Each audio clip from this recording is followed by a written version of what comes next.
What's up everyone, welcome to today's video. Welcome to the Video Game Fight School channel. Thank you very much for tuning in. So today we're going to be contrasting and gauging the fan interest between Gotham Knights and Suicide Squad Kill the Justice League. The reason I'm doing this is because I feel like this is fair enough. Both games were revealed on the very first day together. I get it though, Gotham Knights has had enough time to do its marketing, it's had enough time to expose what kind of game it is. In fact, on its first day, it dropped gameplay that was a very significant portion of the game. In fact, a specific number of hours or something along the nature of that into a progression of one of the villains. This was a narrative that Patrick Redding actually gave on that day. So I do recognize this, but nonetheless, Suicide Squad received another delay, and so the game is still in a place where we know about it, and it's probably waiting for maybe Gotham Knights and Hogwarts Legacy to do their thing before we start seeing more marketing surrounding it. But what is the interest level from fans? Now, something that was a little surprising to me, though, is initially we saw some interest, surrounding the game. Yes, but we were still talking about Gotham Knights, and some people were like, well, I'm not really a fan of Gotham Knights. I think Suicide Squad might be the game for me, but I guess now that Gotham Knights is starting to reveal exactly the game that it will be, more people seem to be focused more on this game that has pretty much unveiled a huge chunk of itself, regardless of the backlash, regardless of the dissatisfaction from a lot of the community members. We know exactly what Gotham Knights is going to be. In fact, Gotham Knights compared to Suicide Squad right now is your safest bet if you were to actually bet on any game. Why? Because you know exactly what Gotham Knights, for the most part, is going to be.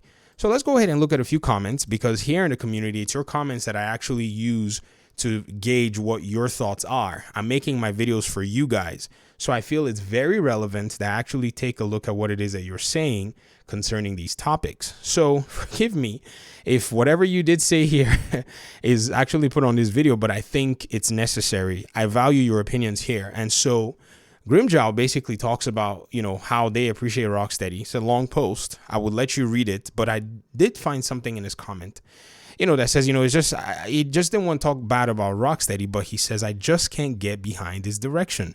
These characters and their lure, the vibe, the color palette, the aesthetics, the premise, it feels like such an extreme opposite of Arkham's, but more importantly, an opposite of the dark comic Gotham lore. This is one aspect that Grimjow is not really a fan of.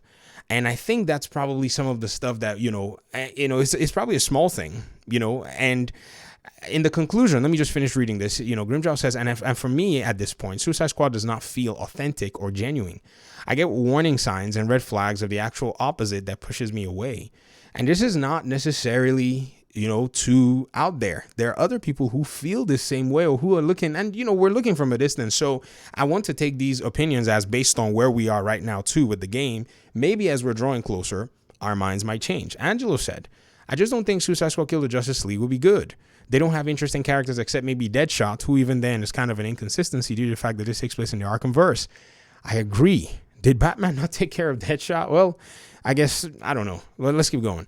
Then the whole concept of killing the Justice League just seems stupid, since that will mean no other superhero games inside the Arkhamverse. Now, granted, they're probably not going to kill the Justice League. I think what's going to happen is the Justice League is going to eventually wake up, yippee-yay, and then we're going to all fight the big bad guy together as like this huge coalition, yabbity-yabbity-yah. That's what I think is going to happen. But I still think that is a genuine concern about the authenticity. Nemesis says, honestly, that game isn't really on my radar. I'll keep watching your videos and hope my mind gets changed. Nemesis, I appreciate the kind words. It seems people are crediting me with changing minds when I get blocked on Twitter these days lately anyways. I need to get off of Twitter and stay in my own lane, because some people try to drag me out there, and they're probably not ready, because here on YouTube we have to really be we have to bring the heat. Most Twitter people underestimate YouTubers, so sometimes we got to really tell them like, hey, this is a different playing field. Frankly, according to Black Value, the concept is not hype. People are interested because of the developer's reputation. Ironically, I think Gotham Knights is the opposite, where the premise is good, but people are hesitant because of the devs. Interesting take. This is something that I feel I have to know, because if I'm not reading y'all's comments, I won't know. I'll just be making videos all over the place. And so I appreciate the opportunity that you guys give me to actually put your comments on there. So please comment on this video at any point that you want to, because I feel it's actually very important for the discourse. And so this particular kind of comparison really brings me to this point where I wonder, like my video yesterday, if this game is as organic as the developers would have envisioned it. And I think, and this is a crazy hypothesis of mine, that this game will more than likely receive a little bit of a restructure before released, depending on where it was that the game was at the time they were revealing it or at the time they thought it was going to be coming out in 2022. It has a very interesting vibe to it. It's a vibe that I usually will throw out there from time to time, but I usually get smacked back whenever I throw this vibe out there. It's the Marvel Avengers vibe, people. And I know, there are just elements out here on the Suicide Squad game that seems to make it seem not necessarily like Avengers, but you cannot help but get that sense that this game has some sort of that structure in it. Marvel Avengers really did something, in my opinion, that I thought was super cool. But here's the problem. They charge full price for this concept. This concept is a concept that you start off as a free-to-play concept and then monetize within the game, and everybody would say, sure, fine, no one would bat an eye. But when you charge $60 for a game like this, the value at that point, the value proposition cannot match other video games that have already set the pace for what these kinds of games should be out there for. I think that was Marvel Avengers' primary mistakes. They would have been profitable if they had come on in with like a Destiny style free to enter model and then eventually sell all their expansions down the road, because that's exactly what Destiny eventually transformed to. Even though Destiny was a free to play, was a paid game at first, they eventually transformed themselves into a free to play model and then, charge for DLC, but they were already charging for DLCs anyways. So I think this is probably where we are right now, because the closer the game is to the, superhero single player experience, like say Gotham Knights, if you were to say create a spectrum, Avengers is all the way out here, right? Gotham, and then, all the way on the other side, on the right side is say Arkham City. In this spectrum, Gotham Knights leans closer to Arkham City than Suicide Squad. It's just what the reality is. And I don't know. I've seen some of our audience members actually say, well, that's not, you can't shake it, folks. It's just what it is. And so I think this is probably what is pushing folks away from the Suicide Squad game as a concept. Now, could it be that we're mistaken? And I think that would be an interesting, aspect to explore. But as it stands right now, this game right here called Gotham Knights, you can log in with one player. After downloading the game, you can unplug your internet cable and you can chop it up and maybe fry it up with, scrambled eggs. I'm being silly. But you can decide not to play the game online, right? Now, you could do the same with Suicide Squad, but you now have the AI teammates that you have to also focus on. Maybe this might provide a dynamic aspect of the Suicide Squad game. I'm not saying the Suicide Squad game is exactly like Avengers. No.